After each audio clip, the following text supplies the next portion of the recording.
Dans Anna Karénine, Léon Tolstoï écrit « Toutes les familles heureuses se ressemblent, mais chaque famille malheureuse l'est à sa façon. » Nous arrivons à la finale de la psychologie de l'amour. Dans cette transmission, je partage 9 drapeaux verts que j'ai identifiés sur l'amour et les relations de couple. Avant de détailler chacun des 9 drapeaux verts, les voici en moins d'une minute. Les drapeaux verts sont des signes de compatibilité. Compatibilité de situation, compatibilité de valeurs et de non négociables, compatibilité d'attachement, compatibilité d'idéaux, compatibilité de futur, compatibilité d'intérêt, compatibilité FRIES, F-R-I-S-E-S, c'est un acronyme, compatibilité amoureuse ou Chapman, et enfin, compatibilité d'attraction physique.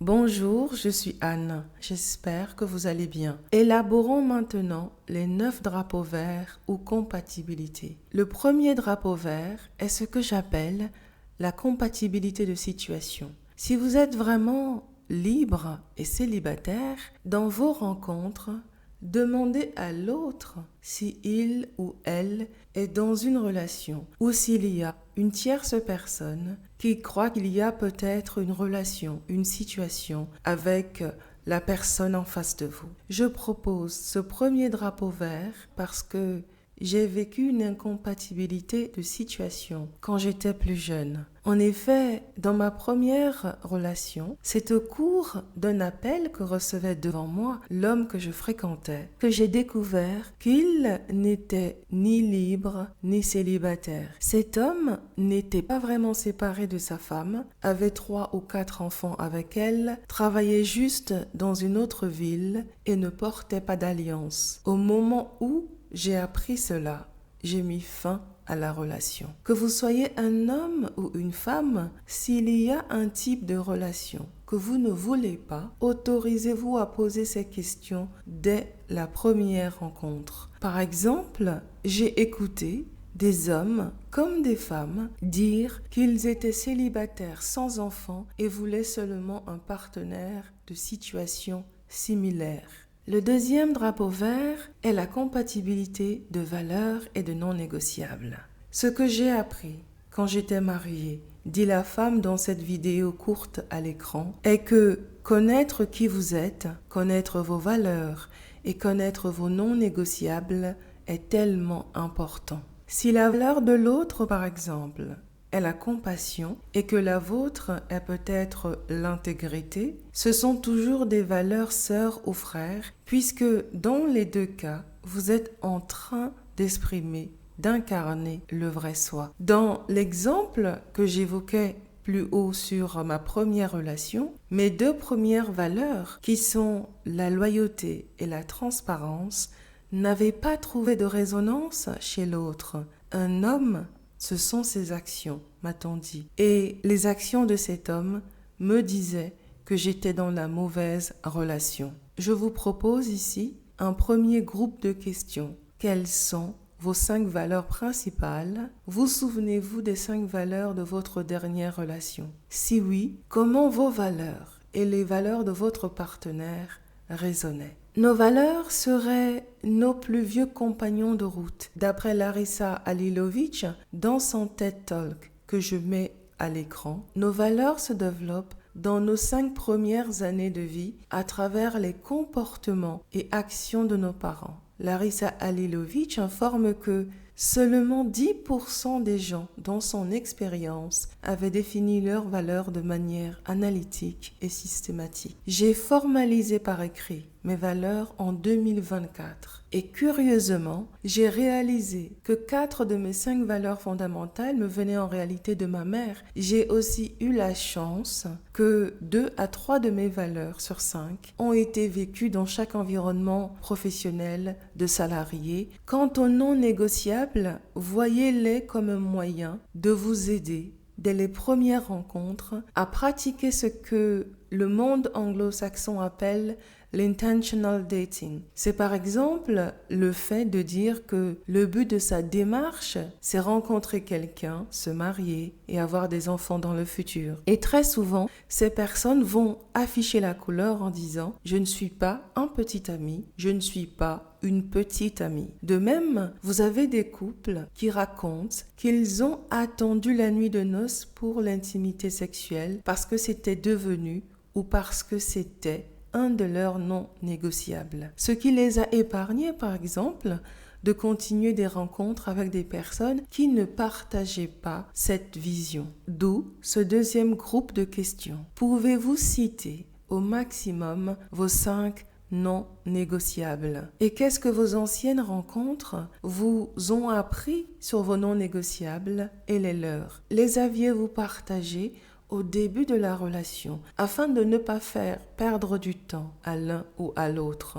Si vous n'êtes pas loyal vis-à-vis de vos non négociables, vous créez implicitement un abandon, un rejet de soi, mais un de vos non négociables peut être un idéal que l'autre n'a pas encore réussi à maîtriser et vous devenez alors sa raison d'être supérieure d'y arriver. En disant cela, je pense à la déclaration du musicien Keith Urban faite à son épouse Nicole Kidman en 2024 lors de sa récompense honorifique par l'American Film Institute pour l'ensemble de sa carrière. Dans cette vidéo, vous l'écoutez mentionner comment quelques mois après leur mariage, sa surconsommation d'alcool a refait surface. Et c'est l'amour et l'engagement de Nicole Kidman pour leur relation qui l'avait aidé à poursuivre une cure d'abstinence. En 2026, Nicole Kidman et son mari célébreront leurs 20 ans de mariage. À travers ces mots sur sa relation avec Nicole Kidman, Keith Urban illustre la plus grande leçon que j'ai apprise en écoutant des dizaines de couples depuis 5 ans. L'amour est une décision. Les couples mariés et qui sont heureux dans leur relation se lèvent le matin et choisissent d'aimer leur partenaire. Ils demandent souvent « Comment puis-je rendre la vie de mon compagnon ou de ma compagne plus facile ou plus agréable aujourd'hui ?» Les hommes demandent très souvent « Comment puis-je aimer ma compagne aujourd'hui ?» Pour créer vos non négociables, vous pouvez utiliser comme base vos valeurs, mais aussi vos vulnérabilités. Vous pouvez changer vos faiblesses, mais vous ne pourrez pas changer vos vulnérabilités. Chacun de nous, en vérité, a 1 à 3 vulnérabilités majeures qui concentrent 80 à 90% d'impact sur notre vie. Si nous oublions ces vulnérabilités, nous nous sentons débordés. Cela peut augmenter notre anxiété, notre stress et l'autocritique. Votre vulnérabilité est là où vous avez la sensation que le temps, que la vie vous échappe. Avoir des non négociables, c'est surtout faire preuve d'humilité. C'est reconnaître, comme disait l'investisseur Charlie Munger et compagnon de route professionnel de Warren Buffett, il y a des endroits où on est mauvais, alors autant les éviter. Aussi, si vous n'avez pas envie de vous retrouver dans une relation depuis 5, 6, 7, 8, 10 ans, alors que vous vouliez autre chose, c'est important d'avoir le courage de dire certaines choses plus tôt. Ce sont même les hommes qui sont les premiers à conseiller cela aux femmes. Vous montrerez aussi que vous ne portez pas de masque. N'ayez pas honte d'avoir des convictions sur ce sujet. 100% des hommes que j'ai écoutés disent que l'homme qui veut une femme trouve le moyen, le désir et le courage de concrétiser ses aspirations. C'est ce qu'il est prêt à sacrifier qui montre son niveau d'engagement. Le 3e drapeau vert est la compatibilité de style d'attachement. J'aimerais dire que 80 à 90% des problèmes de couple se résolvent facilement si vous êtes tous les deux sécures. Même si cet attachement sécure est uniquement sur la vie de couple et relationnelle. Si en plus vos valeurs sont claires et s'imbriquent, s'emboîtent à 80-100%, le potentiel du couple sur la durée est parmi les plus élevés. Attention, quand je parle de durée, je suis toujours en train d'intégrer l'épanouissement dans le couple. Les rues des applications de rencontres sont remplies d'attachements insécures toxiques. Sortez avec une personne sécure doit être la première règle. Et comme deuxième règle, devenez cette personne sécure que vous souhaitez attirer dans votre vie. Celui qui ment sur son attachement prend d'énormes risques. Il se force tout seul à porter un ou des masques. Et pour avoir vu des couples qui se sont construits sur des masques, certaines choses posaient déjà problème et ces problèmes se sont aggravés plus tard. Alors, voici 2 questions que j'ai trouvées vraiment intéressantes chez Chase Hugh, auteur et spécialiste du comportement humain, de l'influence et de la persuasion. Première question à poser à un homme. Si vous êtes une femme, quelle est la leçon la plus importante que vous avez apprise sur vous à travers toutes vos dernières relations? Petite parenthèse, pensez toujours que vous devez avoir les réponses aux questions que vous posez aux autres dans les rencontres ou dans la relation.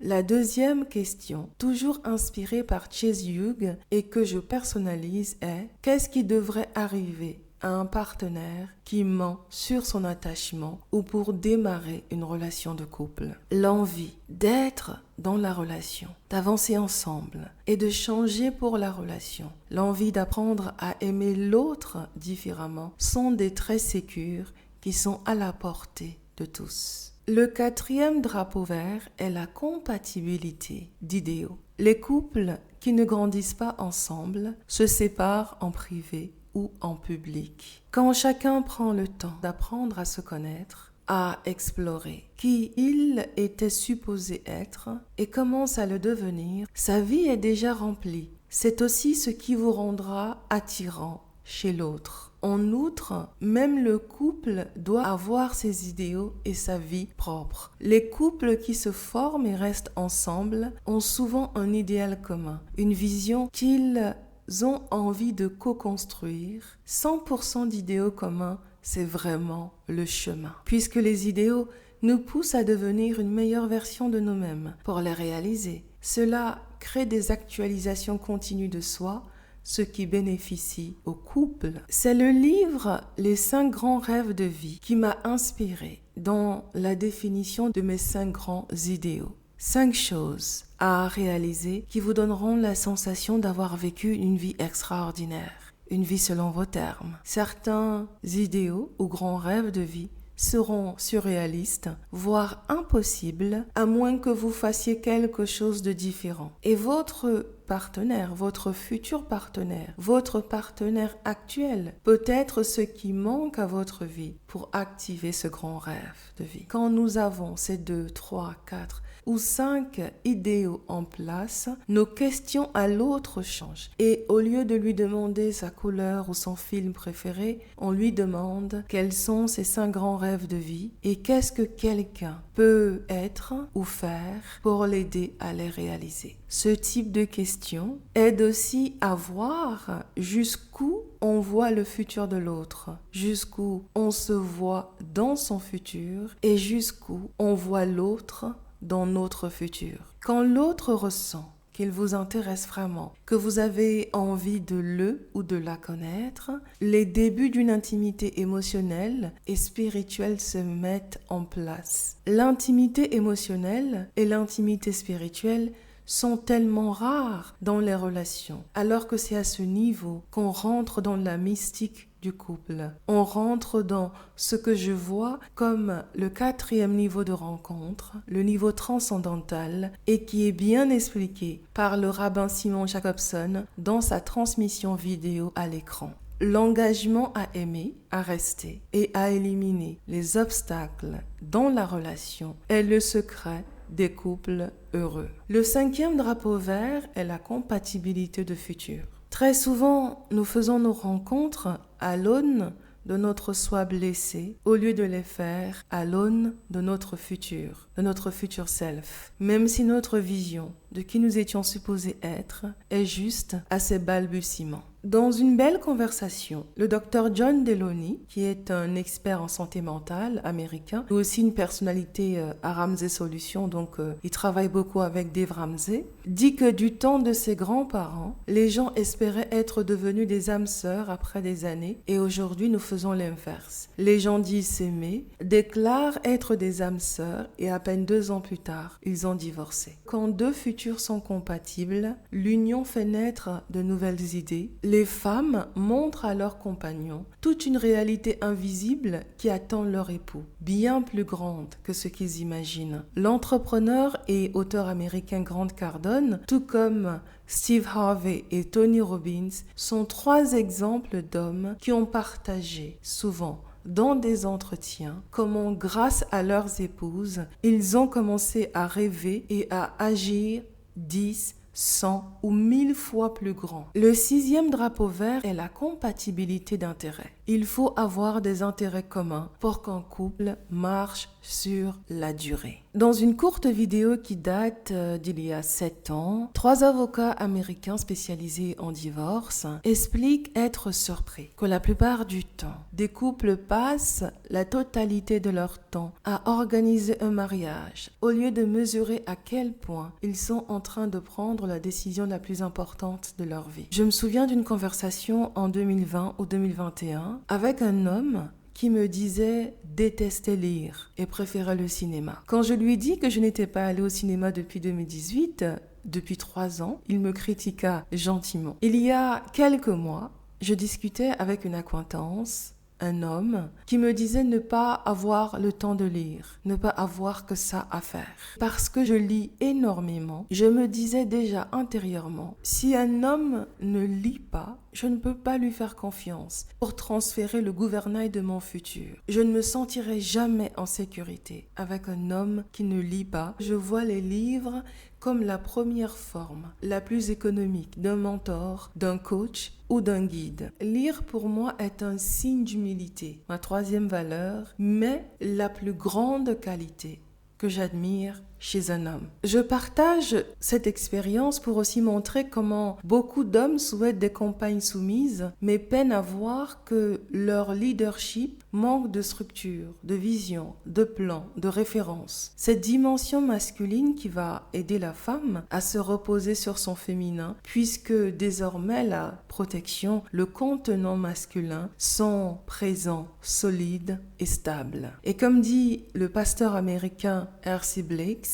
si un homme n'a pas de vision, cela signifie qu'une femme n'a pas de raison d'être dans la vie de cet homme. Pas besoin bien sûr d'avoir tous les intérêts en commun, mais avoir certains, notamment ceux qui sont essentiels au développement du couple, est important. Même si un homme porte la vision de la famille, la femme a un rôle, une place, un rang d'inspiratrice, d'influenceuse. Parce qu'elle est habitée par cette vision, elle attire aussi les ressources, les informations qu'elle pourra acquérir pour son conjoint et son couple. Elle apporte une valeur supplémentaire, le temps qu'elle fait gagner à son mari, à son conjoint, à son compagnon, l'environnement libre de distraction peut-être qu'elle saura créer pour que son partenaire investisse 80% de son temps sur la bonne stratégie, les bons outils et les bonnes actions. Les hommes sécures ne vous demanderont jamais ce que vous pouvez apporter en tant que femme parce qu'ils savent que votre valeur ou contribution est subtile et intangible. Ils connaissent la valeur, la portée et la puissance de votre présence dans leur vie. Ceux-là d'ailleurs ne comptent pas souvent sur votre argent pour bâtir leur style de vie, mais vous diront avec transparence et humilité le style de vie vers lequel ils vont en vous priant de bien vouloir respecter financièrement leurs capacités actuelles.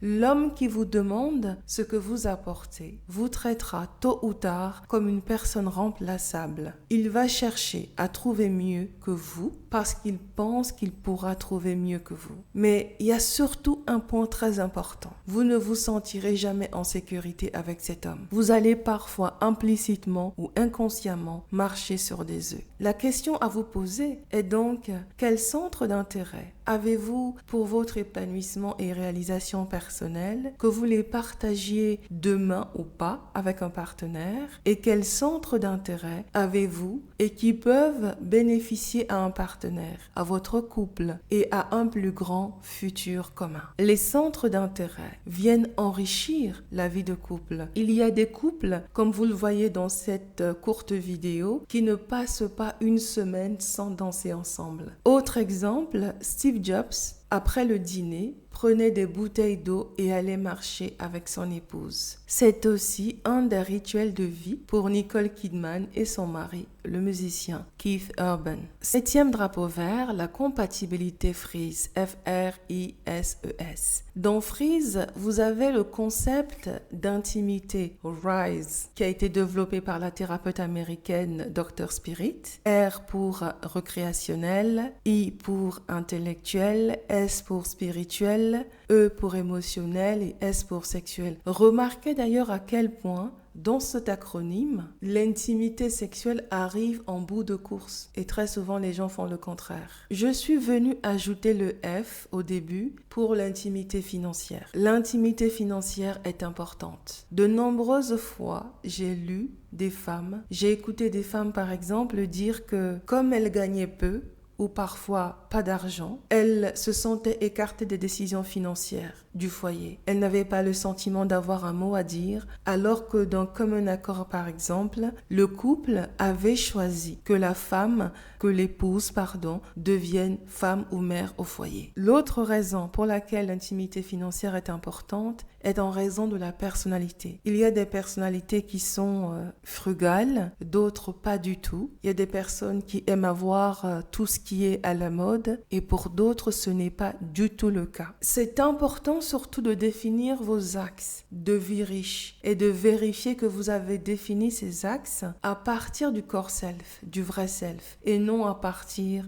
des traumas encore vivants. Il suffit d'ailleurs d'écouter les conversations sur la chaîne YouTube de Ramsey Solutions, de Dave Ramsey avec ses autres collaborateurs et personnalités Ramsey pour remarquer le niveau d'infidélité financière qui existe dans le couple. J'ai même envie de dire le niveau de trahison financière. Parfois, les gens se marient et apprennent que l'autre partenaire avait caché des dettes de cartes de crédit, qu'un autre a utilisé l'argent pour l'enseignement supérieur des enfants à des fins de projets futiles. Vous ne pouvez pas dépasser ou outperformer vos traumas. Si vous n'en avez pas conscience, ils se présenteront aussi dans votre vie amoureuse et voici comment. Quand j'avais 8 ou 9 ans et vivais au Cameroun, ma mère, sur le point d'être opérée et hospitalisée, avait laissé de l'argent à un membre masculin de la famille, au cas où l'hospitalisation la retiendrait plus d'une semaine. Ce membre de la famille avait à l'époque 18 ou 19 ans.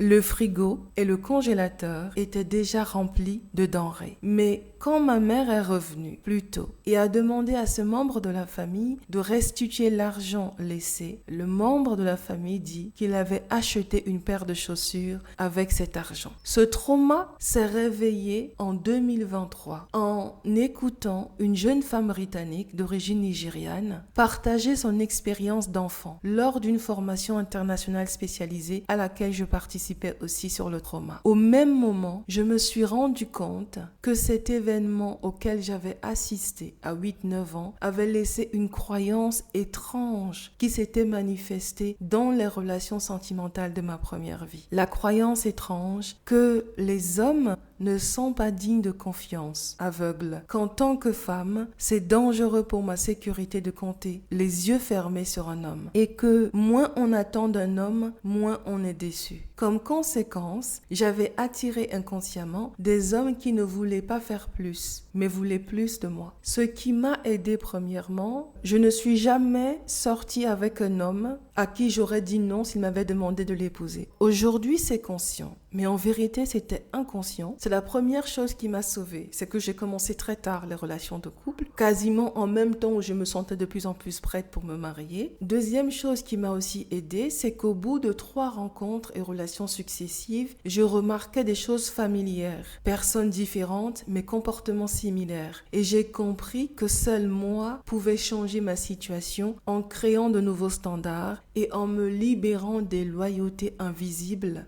J'ai pu contrebalancer, voire éliminer les croyances de mon enfance à partir des croyances et des évidences positives de ma vie professionnelle. Ma vie professionnelle m'avait montré qu'il existait des hommes honorables, fiables et dignes de confiance, qui disent ce qu'ils font et font ce qu'ils disent. Qu'il existe des hommes qui n'attendent pas qu'on demande, qui ont au contraire plusieurs coups d'avance. Tout ça ça pour dire que le trauma est une vibration. Nous ne pouvons pas accuser l'autre de tout ce qui nous est arrivé. Et comme disait Maya Angelou, quand vous savez mieux, faites au mieux. Ce que la vie personnelle ou privée ne vous propose pas, la vie professionnelle vous l'a peut-être déjà démontré et vice-versa pour avoir une vision globale 360 et guérir vos croyances. Le 8e drapeau vert est la compatibilité Chapman ou amoureuse. La vie est un sommeil. L'amour en est le rêve et vous aurez vécu si vous avez aimé.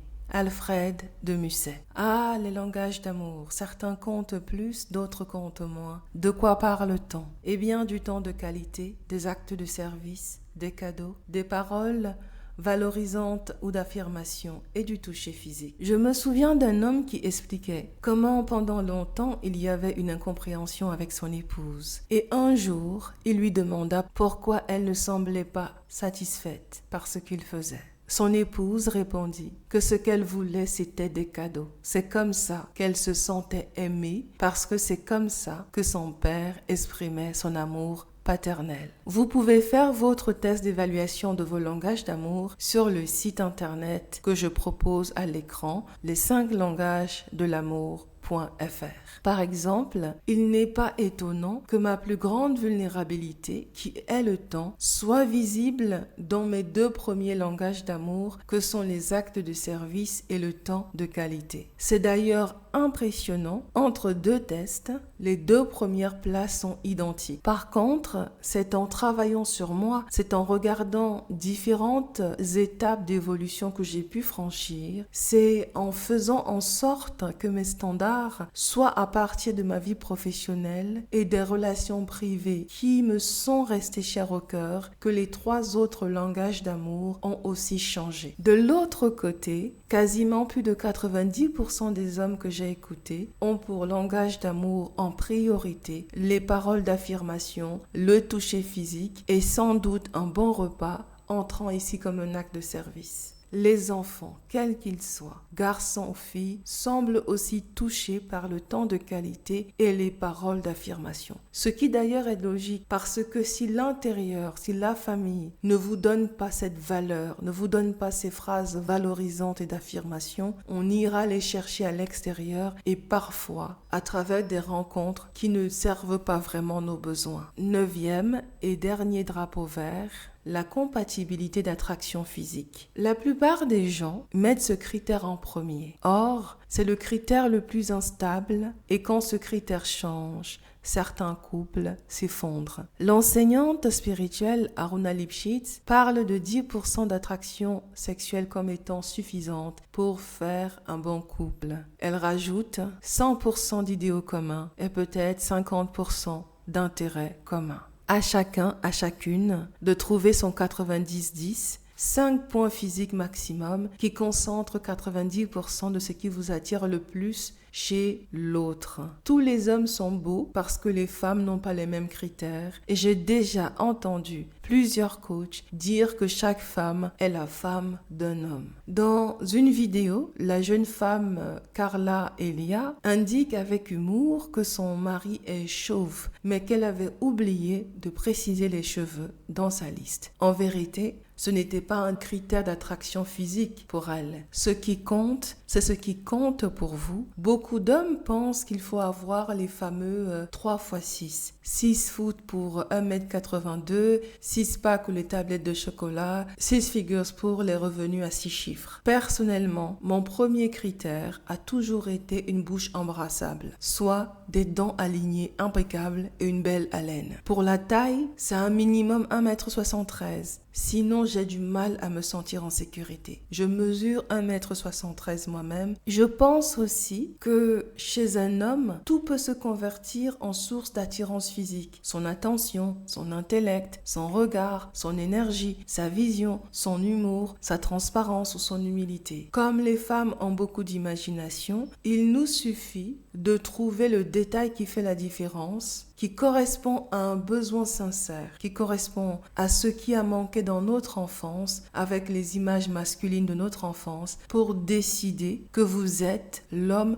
le plus beau du monde. Si vous êtes vous-même, elle se verra en vous. Dans tous les cas, avec ces 9 drapeaux verts, vous créez des fondations authentiques, solides et stables. Tous ces drapeaux visent avant tout à structurer sa connaissance de soi et à marcher son expansion de soi avec un couple à l'horizon ou pas. C'est la fin de cette transmission et de la masterclass sur la psychologie de l'amour. Merci beaucoup pour votre attention. Bonne fin de journée et à très bientôt.